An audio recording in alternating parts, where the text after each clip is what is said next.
अगर किसी व्यक्ति के चेहरे पर चमक है, प्रभा है, उसकी बुद्धि अच्छी है, जो स्वस्थ रहता है और जो फोकस्ड है, तो ऐसे व्यक्ति के लिए कहा जाता है कि ये बहुत ओजस्वी है। पर क्या आप जानते हैं कि ये ओज आता कहाँ से है? ये मात्र एक शब्द नहीं है, आपके शरीर में उपस्थित धातुओं का सार है, जिसे श्रेष्ठ धातु कहा जाता है। ओज कोई काल्पनिक द्रव्य भी नहीं है, इसके रंग रूप का वर्णन भी आयुर्वेद में हमें मिलता है। तो चलिए जानते हैं ओज के बारे में कि ये वास्तव में है क्या।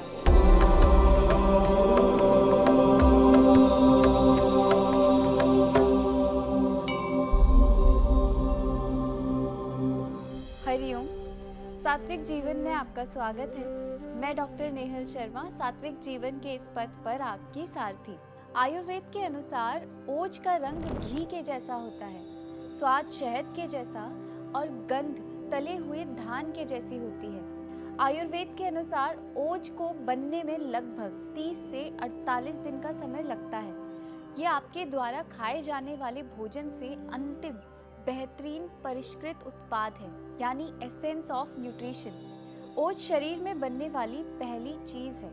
अगर आप इसे नष्ट कर देंगे तो इंसान नष्ट हो जाएगा, क्योंकि ओजस जीवन शक्ति है। ये आपकी इम्यूनिटी है, आपकी स्ट्रेंथ है, आपका यूथ है, आपकी चमक है। मेंटल हेल्थ के लिए भी यही जिम्मेदार ऊर्जा है। इसलिए आयुर्वेद में ओज की तुलना आधुनिक चिकित्सा के इम्यून सिस्टम से की जाती है। आयुर्वेद शास्त्रों में कहा गया है, जिस प्रकार से हजारों मधुमक्खियां हजारों फूलों का रस या फिर सार इकट्ठा करती हैं और उसे शहद में केंद्रित करती हैं, ये फूलों का ओज कहलाता है। उसी प्रकार से जब हम पौष्टिक खाना खाते हैं तो स्वस्थ पाचन प्रक्रिया इस भोजन से सूक्ष्म मात्रा में सार उत्पन्न करती है। ये सार समय के साथ एकत्रित होता जाता है और ओज बनता है। अगर हमारे डाइजेशन में, मेटाबॉलिज्म में कोई गड़बड़ी होती है तो हमारे भोजन से जो एसेंस हमको चाहिए वो निकलता नहीं है और ओज भी नहीं बनता। अब हमारे स्वास्थ्य के लिए, पौरुष के लिए, फर्टिलिटी के लिए और अच्छे इम्यून सिस्टम के लिए, सभी के लिए ओज का स्वस्थ होना जरूरी है। अच्छे ओज वाला व्यक्ति आकर्षक होता है, उसकी आंखें चमकदार दिखाई पड़ेंगी, उसकी मुस्कान सहज और शांत दिखाई पड़ती है।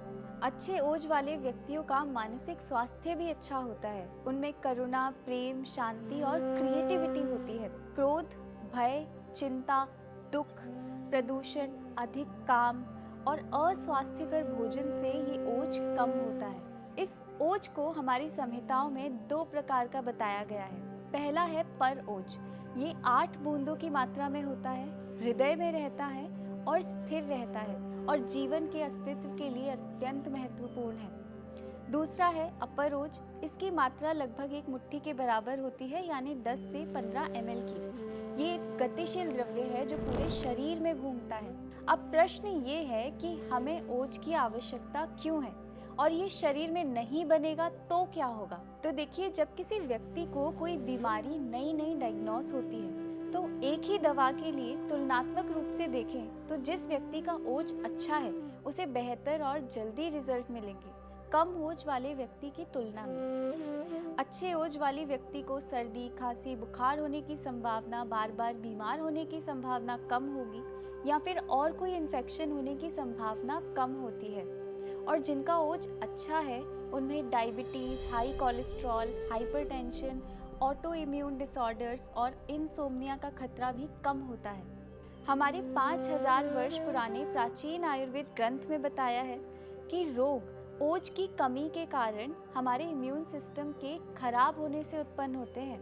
अब क्योंकि ओज हमारे इम्यून सिस्टम से संबंधित है, हमारी जीवन शक्ति है, ऊर्जा है, तो अगर खतरनाक से खतरनाक बीमारी हमारे सामने आती है, हमें कोई इन्फेक्शन होता है, अगर आपके पास पर्याप्त मात्रा में एक अच्छी गुणवत्ता वाला ओज है तो आप किसी भी तरह के इन्फेक्शन से निकल सकते हैं। आयुर्वेद के अनुसार ओज बनाने की पूरी प्रक्रिया को पूरा होने में 48 दिन लगते हैं।